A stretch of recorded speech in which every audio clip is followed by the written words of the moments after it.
오늘 우리에게 주신 하나님의 말씀 사도행전 17장 16절에서 31절의 말씀입니다. 자리에서 일어나셔서 한 절씩 교독하겠습니다. 그리고 마지막 절 함께 한 목소리를 합독하겠습니다. 제가 먼저 받들어 읽겠습니다. 바울이 아덴에서 그들을 기다리다가 그 성에 우상이 가득한 것을 보고 마음에 격분하여 경건한 사람들과 또 장터에서는 날마다 만나는 사람들과 변론하니 어떤 에피쿠로스와 스토아 철학자들도 바울과 쟁론할세 어떤 사람은 이르되 이 말쟁이가 무슨 말을 하고자 하느냐 하고 어떤 사람은 이르되 이방 신들을 전하는 사람인가 보다 하니 이는 바울이 예수와 부활을 전하기 때문이로라. 그를 붙들어 아레오바고로 가며 말하기를 내가 말하는 이 새로운 가르침이 무엇인지 우리가 알 수 있겠. 내가 어떤 이상한 것을 우리 귀에 들려주니 그 무슨 뜻인지 알고자 하노라 하니 모든 아덴 사람과 거기서 나그네 된 외국인들이 가장 새로운 것을 말하고 듣는 것 이외에는 달리 시간을 쓰지 않습니다. 바울이 아레오바고 가운데 서서 말하되 아덴 사람들아 너희를 보니 범사에 종교심이 많도다. 내가 두루 다니며 너희가 위하는 것들을 보다가 알지 못하는 신에게라고 새긴 단도 보았으니 그런즉 너희가 알지 못하고 위하는 그것을 내가 너희에게 알게 하리라. 우주와 그 가운데 있는 만물을 지으신 하나님께서는 천지의 주제시니 손으로 지은 전에 계시지 아니하시고 또 무엇이 부족한 것처럼 사람의 손으로 섬김을 받으시는 것이 아니니 이는 만민에게 생명과 호흡과 만물을 친히 주시는 이심이라. 인류의 모든 족속을 한 혈통으로 만드사 온 땅에 살게 하시고 그들의 연대를 정하시며 거주의 경계를 한정하셨으니 이는 사람으로 혹 하나님을 더듬어 발견하게 하려 하심이로되 그는 우리 각 사람에게 멀리 계시지 아니하다. 우리가 그를 힘입어 살며 기동하며 존재하느니라.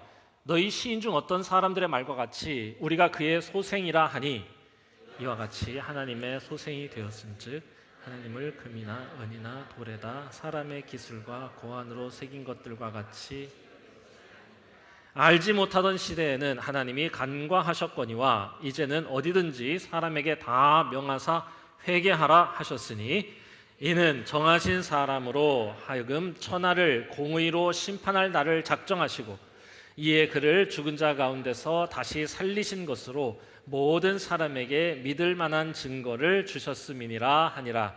이는 살아계신 하나님의 말씀입니다. 자리 앉겠습니다.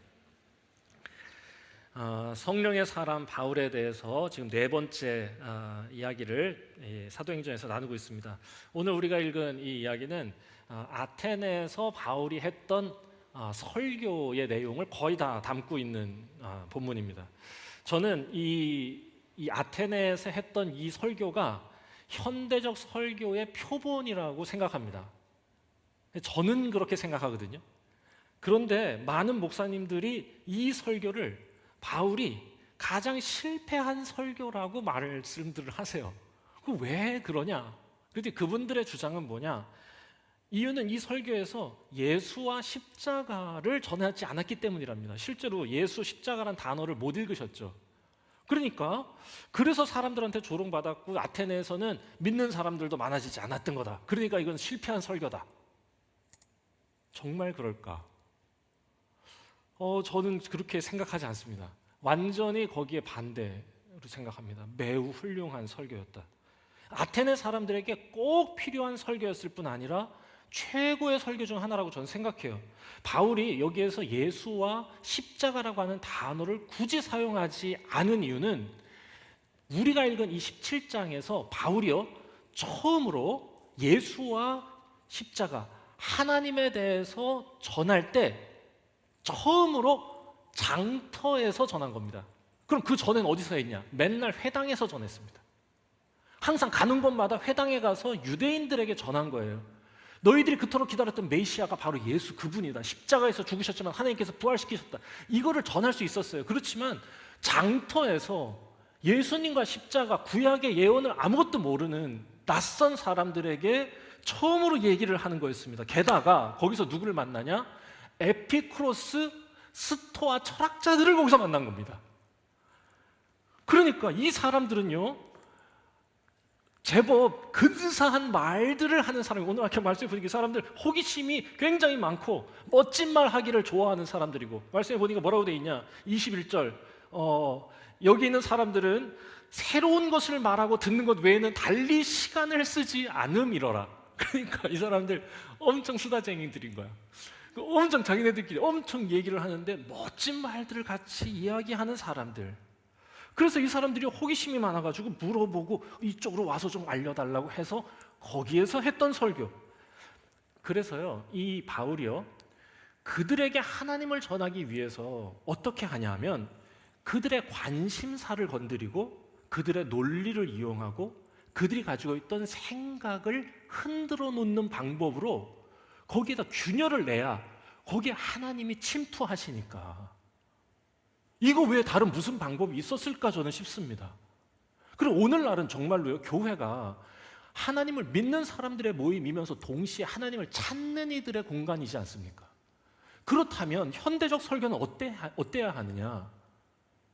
흔들어 균열을 내고 그 틈에 하나님이 들어가실 수 있는 공간을 마련해 드려야 하는 것 아닌가 라는 생각이 드니까 이건 정말 기가 막히다. 그래서 이 바울이 어떻게 하느냐? 그들의 관심을 건드려서 귀를 엽니다. 22절에 보니까 여러분들을 보니까 여러분들 참 종교심이 많습니다. 관심을 열어요. 그리고 생각을 흔들어서 집중케 합니다. 여러분들 보니까 여러분이 알지 못하는 신이라고 새겨놓은 제단을 내가 본 적이 있는데 이거 뭔 소리지? 관심을 또 흔들어요. 생각을. 그리고는 핵심을 뒤집어서 그들이 가지고 있던 생각에 공격이라고 그러니까 좀 그렇다. 그들이 가진 생각에 하나님의 말씀을 전하는 겁니다. 여러분, 완전 멋지다. 저는 이게 뭐가 문제인가? 어디가 잘못됐나? 잘못이라니요. 오히려 배워야 될 설교의 교본이다 이렇게 생각했습니다. 왜냐? 알아들을 수 있게 전하는 거잖아요. 여러분은 우리 중앙교회의 목회자들이 어떻게 설교하기를 바라세요? 알아듣게? 제가 못 알아듣게는 안 하죠. 살짝 걱정이 됐어요. 이렇게 얘기하기가. 당연하죠. 알아듣게 말하는 거죠. 여러분, 오순절 성령 사건으로 제자들도, 그리고 바울도 성령의 사람이 되어서 지금 복음을 전하고 있는 겁니다. 그런데요, 오순절 성령이 임했을 때 사람들에게 방언이 나타났는데 그 방언 때문에 어떻게 사람들이 경험했느냐, 그걸 자신들의 언어로 베드로의 설교를 알아들을 수 있었다 이렇게 표현하고 있거든요. 다시 말하면 저는 성령이 임하셔서 나타나는 방언의 역사는 알아들을 수 있는 말로 서로 소통케 하시는 하나님의 선물이라고 저는 생각합니다. 그러니까 오늘날의 방언은요, 울랄랄라 하는 게 아니야. 오히려 그들과 소통하게 알아들을 수 있는 언어로 말하는 그리스도의 사랑을 담은 말과 생각, 언어와 표현이 아닌가 생각하는 거죠. 그러니까 이 바울의 설교는 정말 아름다운 설교고 성령이 주신 선물 같은 설교다, 저는 이렇게 생각합니다. 자, 그렇다면 이 바울이 에피쿠로스와 스토아를 만나서 그들에게 뭘 말하려고 했는지를 찾기 전에 먼저 에피쿠로스와 스토아가 가지고 있던 생각이 뭔지 정도는 좀 알아야겠다 싶습니다. 간단히 설명을 하겠습니다. 제가 굉장히 간단히 설명을 하려고 하는데 이 에피쿠로스, 스토아란 말을 듣자마자 눈이 감기시는 분이 계셨어요. 안 돼, 그러면 안 돼. 어렵지 않아요. 윤리 시간에 한 번씩은 들어봤습니다. 에피쿠로스는 쾌락주의자고 스토아는 금욕주의자다. 이거 위험합니다. 굉장히 위험한 표현입니다. 그래서 에피쿠로스는 흥청망청 살아가는 사람들이고 스토아 학파 사람들은 세상을 등지고 홀로 금욕하면서 살아가는 사람들이라고 생각하시는데 아니에요. 그거는 시험 보기 위해서 그냥 그렇게 외운 겁니다. 절대로 이 사람들의 이 생각과 말을 함부로 단정 지을 수 없어요. 오히려 우리가 배워야 할 것들이 많고요. 더 정확히 말하자면 오늘날 현대인들이 가지고 있는 생각과 거의 일치합니다. 이 에피쿠로스 사람들이 하던 말이 뭐였냐 하면 아주 간단히 한마디로 말하면 신은 충분히 너희에게서 멀리 계시기 때문에 너희의 삶에 개입할 수 있는 행복을 스스로 붙잡아라. 네가 인생의 주인으로서 주인의식을 갖고 오늘의 행복을 붙들어라. Seize the day. 오늘을 잡아라. 까르페 디엠. 이게 이 사람들이죠. 그러니까 걱정하지 마. 왜? 신은 너희 삶에 개입하지 않아. 그저 하늘에 계신 분이야. 그러니까 너 눈앞에 있는 행복을 너의 손으로 붙들어야 돼 라고 얘기하는 겁니다. 그렇다고 너 마음대로 살라고 하는 건 아니었어요. 그 행복을 위해서 뭐든지 추구해도 되냐? 아니야. 순간적인 쾌락이나 육체적 쾌락은 조만간 너의 삶을 더 고통스럽게 만들 거니까 그런 것을 멀리하고 오히려 균형 잡힌 삶을 살면서 너의 욕망의 한계를 정할 줄도 알아야 돼. 여러분 너무 근사하지 않아요? 나만 근사한가? 그래야 행복하다는 겁니다. 그렇게 너 자신이 인생의 주인이 되어야 돼. 바르게 판단하고 때론 절제하고 때론 즐기면서 너의 행복을 만들어. 여러분 정말로 이게 우리랑 너무 똑같지 않습니까? 오늘날 우리 이 시대가 얘기하는 것과 너무 닮았어요. 우리는 뭔가 선택해야 될 문제가 있을 때 항상 우리를 더 행복하게 할 것들을 찾아서 그쪽으로 선택합니다. 예를 들면 햄버거를 먹고 싶을 때 시간이 좀 있다고 하면 저는 굳이 가까이에 있는 햄버거 집에 가지 않습니다.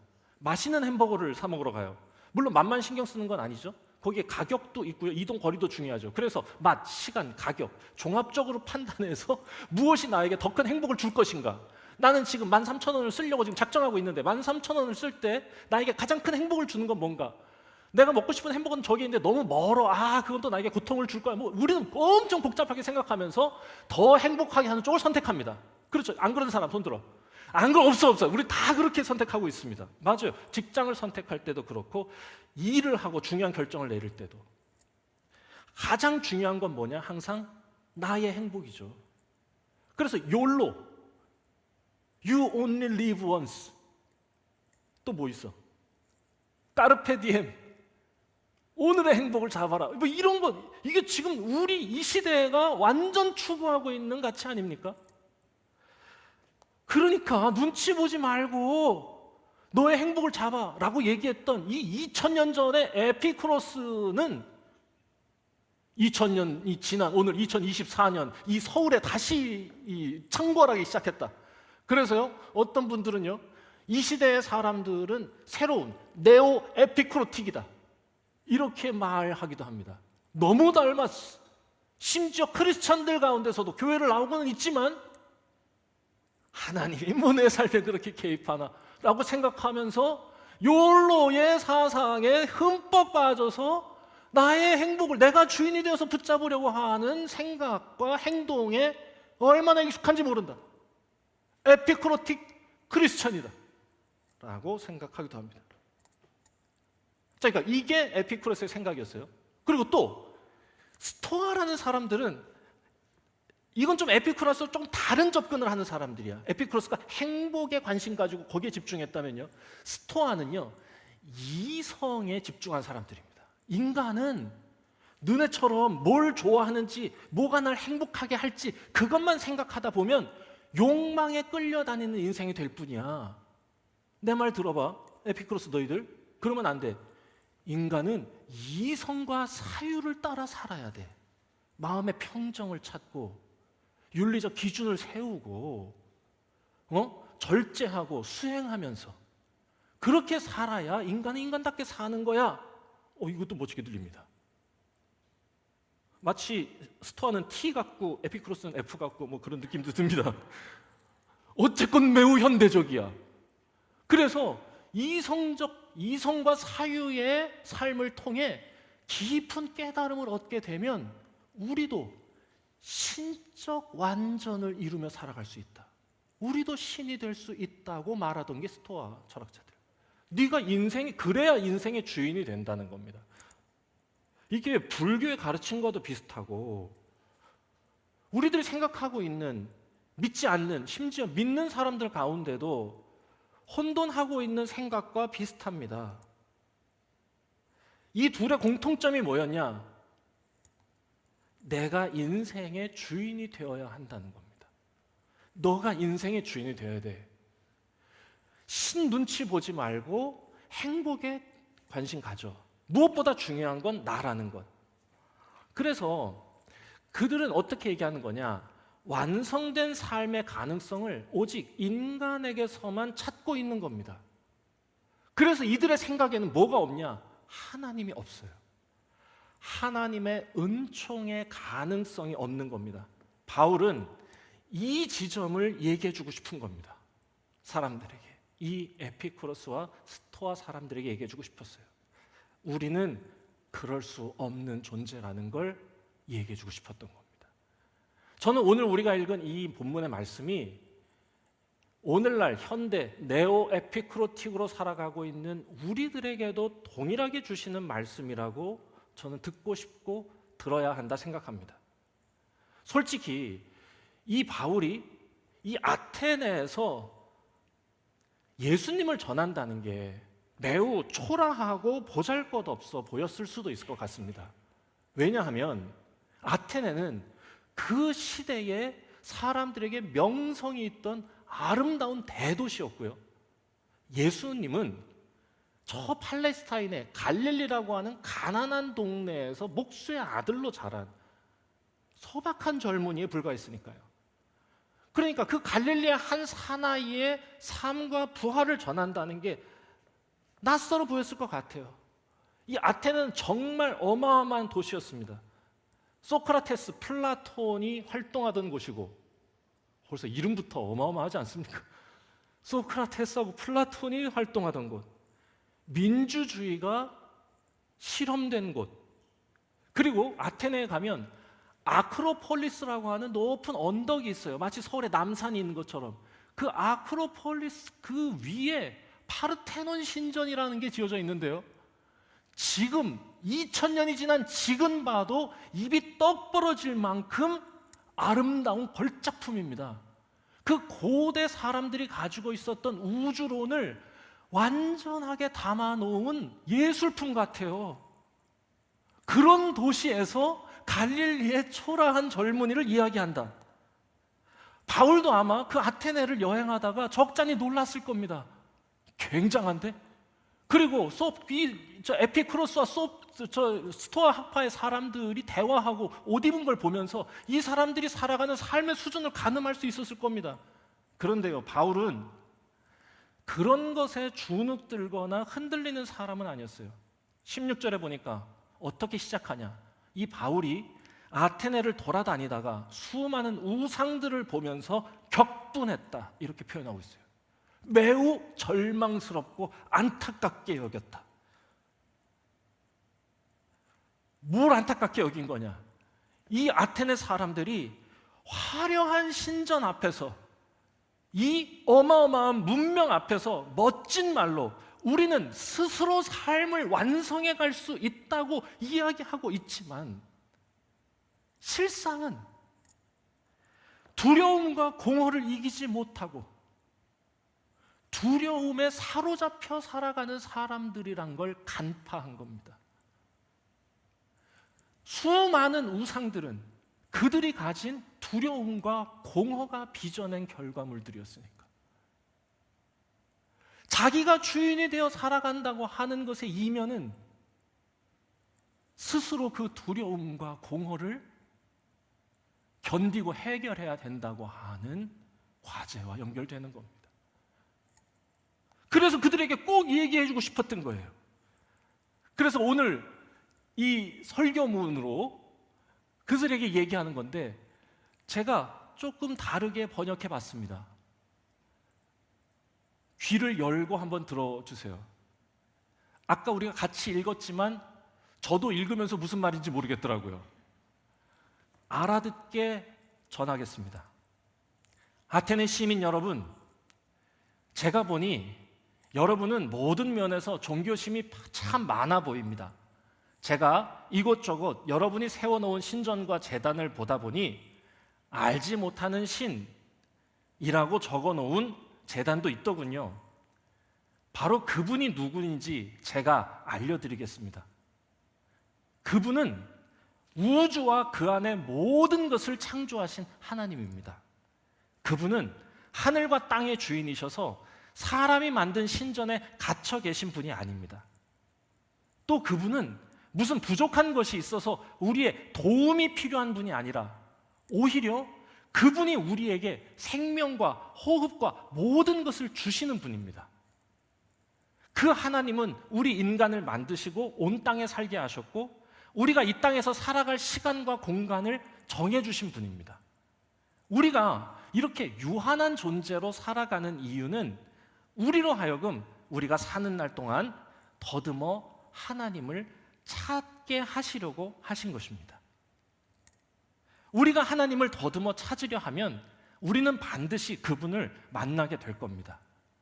왜냐하면 우리 하나님은 여러분이 생각하는 것처럼 우리에게서 그렇게 멀리 계신 분이 아니기 때문입니다. 여러분과 함께 살던 한 시인이 우리도 그분의 자녀다라고 시를 쓴 적이 있던데 우리는 그 노랫말처럼 우리는 모두 그분의 자녀이고 우리는 모두 하나님 안에서 살고 움직이고 존재하고 있는 겁니다. 그러니 여러분, 하나님을 만들려고 하지도 마시고 하나님이 되려고도 하지 마십시오. 이제 무지의 시대는 지났습니다. 부디 마음을 돌이켜 하나님께 돌아오십시오. 하나님은 이미 심판의 날을 정하셨고 한 사람, 죽은 자 가운데서 다시 살리신 분을 통해 그 일을 반드시 이루실 것입니다. 근사합니다. 자기가 주인이 되어 살아가라고 멋진 말로 사람들을 가르치던 에피쿠로스와 스토아 철학자들에게 얘기하는 겁니다. 네가 인생의 주인이 되라는 에피쿠로스의 생각도 흔들고 이성을 따라 바르게만 살면 완전에 이를 수 있다고 이야기하던 스토아의 생각도 뒤흔든 겁니다. 아니라고. 우리가 인생의 주인이 아니라 하나님이 주인이시라고 얘기하고 싶은 거예요. 너희들은 너희가 신이 되어 너희가 신을 만들고 그 신 앞에 너희의 두려움을 던져내고 있지만 실은 하나님이 너희를 만드신 거라는 걸 알아야 된다고. 하나님 없이 스스로 행복해질 수도 완전해질 수도 없다는 거 제발 좀 깨달으면 좋겠다고 얘기하는 겁니다. 이게 바울이 하나님 없이 인생의 주인이 되어 행복과 완전을 이루겠다고 하는 그 아테네의 똑똑한 사람들에게 꼭 전해주고 싶었던 메시지의 핵심입니다. 그리고 저는 이게 동시에 이 시대 똑똑하다고 생각하는 현대인들이 꼭 듣고 생각해야 될 메시지라 생각합니다. 여러분, 자기가 인생의 주인이 되어서 살아가면 행복할 것 같지만 실은 그렇지 않습니다. 내가 선택하고 내가 판단하고 내가 원하는 것을 얻으려 하면 행복이 금세 나에게 올 것 같지만 그렇지 않아요. 내가 주인이 되면 반드시 불안할 수밖에 없습니다. 불안은 우리의 삶에 정말 심각한 문제입니다. 왜 불안하게 되는 걸까요? 삶은 어렵고 힘든데 그걸 극복해야 하는 나는 너무 모자라기 때문입니다. 강한 세상에서 약한 존재로 살아가기 때문에 불안한 겁니다. 그걸 스스로 살아가려고 하니 힘든 겁니다. 그런데 여러분, 하나님을 믿고 하나님 앞에 가까이 나아가고 정말로 예수님을 믿고 천지를 창조하신 하나님을 아버지로 부르면서 우리 하나님 아버지는 전능하신 분이다. 그 하나님이 나를 사랑하신다. 이 사실이 믿어지면 설명할 수 없는 평안이 옵니다. 전에는 알지 못하는 평안이 생겨요. 내가 주인이 되려고 하면 그렇게 불안했는데 천지를 만드신 그 하나님이 전능하시다는 것을 알게 되고 믿게 되고 그분이 나를 너무 사랑하신다는 게 믿어지면 신기하게도 마음에 평안이 와요. 어릴 적에 시골에 가면 저녁에 심부름 가는 게 저는 그렇게 싫었습니다. 왜냐하면 가로등이 없는 시골길이니까 한 50m 가야 가게가 있어요. 그 개울 따라 이렇게 가는 건데 저 엄청 겁이 많은, 엄청 귀엽고 사랑스러웠던 아이였으니까 아니 그래서 엄청 귀엽고 사랑스러운데 그래서 너무 싫었어요. 그 깜깜하니까. 그리고 시골에 가면 항상 형은 안 시키고 맨날 제가 동생이라고 저한테만 시키는 할머니가 너무 야속해서 울었습니다. 장남은 시키는 게 아니라는 거예요. 그러니까 이중으로 싫어. 깜깜한 것도 싫고 그리고 날 시키는 할머니가 싫어. 우리 증조 할머니, 안 돼. 아니요, 증조 할머니 사랑해요. 네, 아니 근데 그게 야속했어요. 그래서 제가 막 울고 그러면 그래도 가끔씩 저희 아버지가 웃으시면서 에이, 야, 나랑 가자. 이렇게 하시고 저랑 같이 그 가게를 가세요.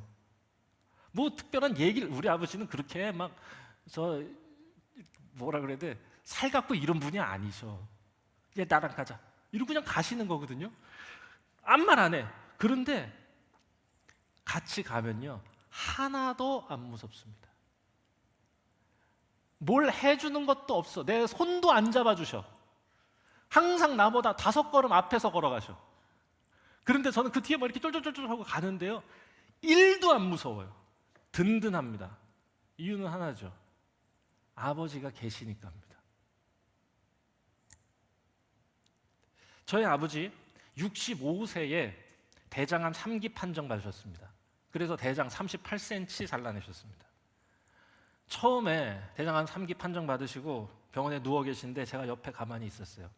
의사가 가서 전화라고 그러더라고요. 살 확률이 절반 정도 된다는 거를 알려주시래. 어머니는 못하겠다고 네가 가서 하래. 그걸 또 왜 날 이상한 건 전부 절 시켜. 형은 미국에 있으니까 네 해라. 그래서 제가 가서 그걸 전하는데요 처음엔 아버지도 무서우셨는지 누우셔서 가만히 우셨어요. 꺼이꺼이 울진 않으시고 가만히 이렇게 흘리시더라고. 무서우셨나 봐요. 그런데 항암이 진행됐고요 항암을 12차 했습니다. 그런데 항암을 12차 받는 동안에 저희 아버지 아무 일 없었다는 듯이 활동하기 시작하셨어요. 어느 날부터. 그때 감리교회 감독이셨는데 여기다가 주사 약 차시고 일정들을 다 소화하셨습니다. 언제 죽을지 모르는데 죽기 전까지 일은 하다 가야지. 이러고는 그렇게 사셨고요. 항암을 하도 하시다가 서울대병원에서 이제 항암을 하셨는데 하루는 이제 저한테 뭐 하실 말씀이 있었는지 저한테 전화를 하셨어요. 학교에 있었는데 교회에 있었는데 저한테 전화를 하셨어요. 영사가 좀 찾아와라. 그래서 병원에 가는데요. 서울대 병원에 가면요 암센터에 수십 명이 쫙 앉아 이렇게 누워가지고 거기서 다 주사 맞고 있어. 그거 다 항암 주사 맞는 사람들이야. 수십 명이 쫙 이렇게 있는데 전부 시커매. 왜 암 걸리신 분들은 다 이렇게 시커멓잖아. 다 시커먼데요. 그 중에 군계 일학 우리 아버지만 밝아. 그분들 그 수십 명 중에 저희 아버지만 딱 보여요. 그러더니 제가 오니까 영사가 이러시는데 저희 아버지 있는 데만 빛이 나는 것 같았어요.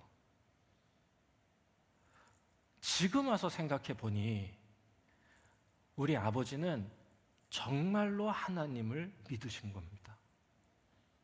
여러분 가끔 무서우셨으니 우시기도 하셨겠죠. 그렇지만 적어도 그 불안이 하나님을 믿음으로 채워주신 평안을 밀어낼 수준은 아니었던 겁니다. 그래서 이거 주사 차고도 일하실 수 있었고 주사 맞으시면서도 웃으면서 제 이름을 부르실 수 있었던 거예요. 그렇게 밝게 지내셨어요. 죽어도 된다고 부르시면 간다고. 아마도 지금 저희 아버지 81세신데 앞으로 40년 더 사실 느낌입니다. 여러분의 하나님은 얼마나 멀리 계십니까? 오늘 우리가 바울의 설교를 들으면서 생각해야 될 질문입니다. 하나님과 거리만큼 우리는 불안한 거고 하나님과의 거리만큼 우리는 평안한 겁니다. 스스로에게 묻고 하나님께 여쭤야 돼요. 여러분, 사람들이 불안할수록, 하나님과 멀어져서 불안할수록 사람들은 뭘 붙드는지 아십니까? 미신에 붙들려 삽니다. 왜? 불안해서 붙드는 겁니다. 그런 사람들은요, 스스로 인생의 주인인 것처럼 착각하니까 불안해서 결혼할 때도 사주팔자 봐야 되고, 이사할 때도 손 없는 날 찾아야 되고, 뭘 해도 무섭고 뭘 해도 불안한 겁니다. 그래도 자유하게 되진 않아요. 오히려 점점 더 노예가 됩니다. 불안에 끌려다니기 시작합니다. 제사하면서 굿하면서 쩔쩔맵니다. 그런데 우리가 하나님과 가까워지고 가까이 계신 하나님을 우리가 알게 되고 믿게 되고 그분이 나를 만드시고 나는 그분의 소유라는 걸 우리가 찬양한 것처럼 고백하기 시작하면 놀랍게도요, 우리 하나님은요, 우리를 끌고 가시는 게 아니라 우리를 자유케 해주세요. 평안을 주세요. 사랑하시기 때문입니다. 사랑은 절대로 결박하는 게 아니거든요.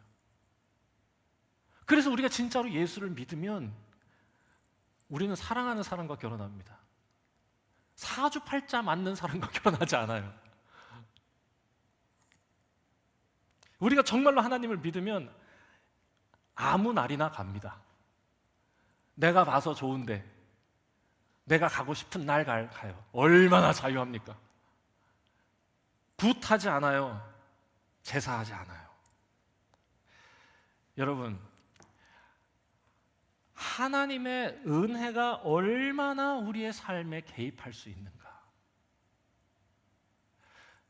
여러분, 우리가 날마다 하나님 앞에 겸손히 믿음으로 우리가 예배할 때마다, 하나님께 기도할 때마다 우리 스스로 점검해야 되고 던져야 될 질문이에요. 이 아테네 사람들에게 바울은 이 이야기를 꼭 해주고 싶었던 거예요. 두려움에 그렇게 휩싸여서 신 앞에서 전전긍긍하며 사는 그 모습이 너무 안타깝다고, 그 두려움에 사로잡힌 여러분들의 모습이 보인다고 그렇게 살지 마시라고. 하나님 멀리 있다고 말하면서 내가 인생의 주인인 것처럼 얘기하면 그거 멋있게 들리냐고. 솔직히 당신들 속으로는 무섭고 두려워가지고 신전 앞에다가 재물이나 갖다 바치면서 살고 있지 않냐고. 이렇게까지 얘기를 하면 상처받을 것 같으니까 애둘러서 표현한 겁니다. 그렇지만 얘기하고 싶은 건 이거예요. 솔직해지라고 너 자신한테. 에피크로틱 크리스찬들에게 이렇게 얘기하는 겁니다. 솔직해지라고. 그 말이 멋있게 들리냐고. 그게 그렇게 너를 자유케 하더냐고. 그게 정말로 네 마음에 평안을 주더냐고. 아니라고. 하나님이 여러분들의 삶에 개입할 수 있다고. 우리는 설계상 그렇게 하나님이 창조하셨고 그분은 우리에게 가까이 오시는 분이지 않냐고. 정말로 우리 하나님은요, 우리를 사랑하는 만큼 우리에게 오시는 분이셨습니다. 성경의 이야기를 전체를 보면요, 우리 하나님은 항상 우리에게 점점 다가오시는 분이세요. 더 사랑하는 쪽이 다가가는 거 아닙니까? 항상 그렇잖아요. 우리 하나님이 우리를 더 사랑하셨기에 하늘에 계셨던 그분은, 우리 출애굽기 우리 청년들 공부하고 있는데, 하늘에 계셨던 그분이요, 신의 산으로 내려오셔서 우리에게 말씀해 주셨고요, 신의 산에서 우리를 만나셨던 그분이 성막에서 우리를 만나 주셨고요, 성막에서 만나 주시던 그분이 이제는 우리 가운데 예수 그리스도로 임하셨고요, 예수 그리스도로 우리와 함께 사시던 그분이 이제는 거룩한 영으로 우리 모두의 삶 가운데에 임재하고 계신다. 여러분, 이게 성경이 우리에게 끊임없이 이야기해주고 있는 하나님의 사랑의 표현입니다. 다가오시는 분이에요. 다가오시는 분. 어차피 인생은 내가 주인이 되어서 살아야 된다고, 그렇지 않습니다. 가만히 생각해 보아야 됩니다.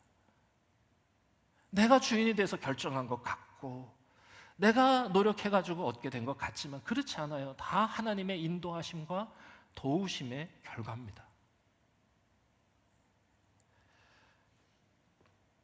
우리가 하나된 중앙교회를 기쁘게 섬기고 있는 일, 어쩌다 보니 중앙에서 신앙생활하고 있는 겁니까? 이 교회에서 태어나셔서 이 교회 다니고 계신 겁니까? 당연한 게 어디 있겠어요? 가만히 생각해 보세요. 설명할 수 없는 하나님의 인도하심과 도우심의 결과입니다. 우리가 지금 이렇게 통합을 이루고 중앙이라는 이름에서 하나가 되는 것, 하나님이 우리 마음을 다 만져주셨기 때문에 가능한 거예요. 개입하셨기 때문이에요. 여러분, 누구 하나 그 마음이 삐뚤어져가지고, 전문 용어 좀 쓰겠습니다, 꼬라지를 부렸으면 다 끝나는 겁니다. 그런데요, 우리 하나님이 우리의 각자의 마음을 다 매만져 주셔서 여기까지 온 거예요. 아테네 사람들에게 이걸 알려주고 싶었던 겁니다. 하나님 멀리 계시지 않습니다. 우리가 하나님을 더듬어 찾으려고만 하면 우리 하나님은 우리를 반드시 만나 주실 것입니다. 왜냐하면 그분은 우리에게서 멀리 계시지 않기 때문입니다. 말씀 정리하겠습니다. 오늘을 살아가는 우리가 세상의 근사한 말들에 휘둘려 살아갈 때도 많고, 그런 생각에 우리도 근사하다 여기면서 때로 그들에 따라갈 때도 있습니다. 그렇지만 하나님께서 여러분들을 늘 부르시고 계시고, 가만히 잠잠히 주님 안에서 생각하면